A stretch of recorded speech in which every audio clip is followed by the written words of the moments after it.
Crazy world today. Crypto grown-ups, we're talking about why governments are scared of Libra, of Telegram, of Kick, why the SEC keeps on doing some interesting moves. We're going to learn a lot on this one. So I'm going to play this clip. I think this is today.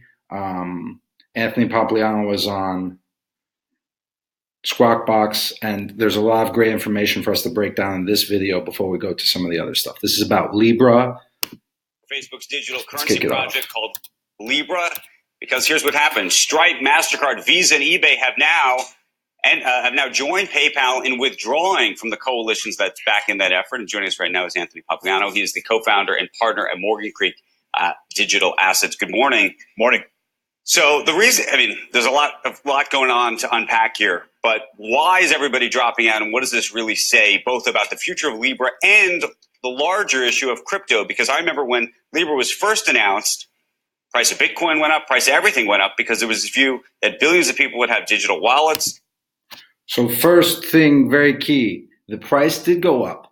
And it's interesting that he points out probably the most important fact, that if Libra came out, everybody, there would be billions, like a lot of people would have a digital wallet. Everybody, you would go up to somebody, you would be able to say, hey, here's some Bitcoin. Oh, I don't know how I have Bitcoin. It's okay. We'll use your Libra wallet. Everybody would have a wallet. So that's important. That's why the price went up. And it was going to be a game changer. Yeah, I think there's three key components here, right? The first is there was a letter sent by two senators to a number of these companies that essentially said, look, we don't want you participating in this. We have concerns. If you move forward, not only are we going to scrutinize your Libra-related work, but we're also going to scrutinize the rest of your business. Obviously, that's a lot of pressure to deal with. Isn't that a disgrace, though? Can we just make a political statement here? You have politicians sending letters to companies, including like a Stripe, which wants to go public. You have a Visa and a MasterCard, which people already consider to be virtual monopolies already, effectively saying, if you don't get out of this, we're coming after you. It doesn't surprise me at all, though. I think most people think that this happens anyways. It just happens in back rooms and verbally. But to put it in a letter and then post it on a website, and it literally says, if you do this, then we're going to... Is this a death knell or not? So there you have it. Like, the pressure was so intense that they did something that's not commonly done. Publicly putting pressure on Stripe, on Visa, on MasterCard. PayPal left, we didn't see the pressure happen. It probably happened in the backdoor conversations that Anthony brings up. So this is something we know happens a lot, but it's become so intense about the concern about Libra empowering and giving all these wallets to all these people. It's not the coin, right? It's not the coin we're talking about. So I want to skip over to later in the conversation. It was actually a big boost for the rest of crypto because you would on-ramp all these Facebook users. So now you don't get that boost. But I think, on the other hand, people will understand the difference between a public cryptocurrency like Bitcoin and a permission like Libra. So they are completely different. I wouldn't compare it to antiques and restoration hardware. Well, why not? One has actual value, inherent value. It's decentralized. It exists without a central authority. It's a distributed ledger. It's got all these things. Facebook was just based on the part that makes no sense to me is the Facebook one would ultimately be controllable. But if you were a government, you would think you would like Libra. Libra should be something you like because it's a completely and utterly controllable, centralized situation. Why would I'm not sure that's true either. Why would anyone in crypto want us to? I think the governments are threatened by both of them. In the case of Libra, you replace central authority with task force authority and big tech authority. In the case of Bitcoin, you just replace all central authority. So I think governments are threatened by both equally. Here's an idea. I think that if Facebook was to say, look, we have two products, right? There's Libra, the association, that's a bunch of corporations. And we have Calibra, which is the digital wallet they're building. We're going to basically, sidestep creating a currency. We're going to launch this digital wallet, and we're going to embrace Bitcoin and the cryptocurrencies that already exist. I think that might change the narrative a little bit. Oh, so that's interesting. I would think it would actually change the narrative in the opposite direction. Because if everybody's got a digital wallet, and Bitcoin's now available to people and other types of currencies that are completely uncontrollable by the government, I would think it would create an even bigger problem. No? Possibly. But again, the governments are upset about both, right? And so I think that by providing digital wallets, it again on-ramps a bunch of people to digital currencies, which is inevitable at this point. And you can see everybody realizes now that it's the wallet that Libra's that's dangerous about Libra. It's not the coin, right? It's the fact that you're going to give all of these people. It's like phase 2.0 in cryptocurrency as a revolution. The first is to make it for people to build a community around it, to support it, to use it.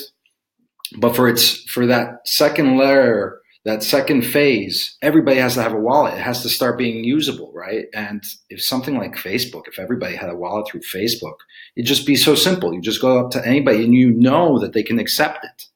That would be this paradigm shift. So the thing is, it's not only Libra, right? So Telegram was also coming out with something on the Ton network. And Telegram is a very popular messaging app, maybe not nearly as popular and well-known as Facebook, but it's still huge. Like we're talking about the hundreds of millions. I've done another video to discuss it. Like it was a big one. And the idea was that they had by October 31st to release the token. And now the SEC just like a few days ago, like literally just now, came out and said, you know what, you need to temporarily halt releasing the token. Which means that, first of all, Telegram now has a reason, because it's in their terms and conditions in the sale. I don't know if you can see it here, that they don't have to refund the money if there's an action by a government authority that changes anything about their ability to actually deliver the final, the Gram token. But really focusing on the fact that the SEC also chose to not even respond or talk to Telegram until the 0 hour on this, right? So that puts them in a position where they basically have to decide, like, they're going to have to fight against it, and they waited until the last minute. Why wait until the last minute? If you didn't like it, you could have said something all this time, and now you're waiting right before they have to do the refund, or either show something, or it's all to delay. All this is to delay the inevitable, because Anthony's right. It's inevitable that this is going to happen. But now, if we can delay the wallet, maybe we can get our own currency in. Maybe we can, figure out some other backdoors, or who knows what.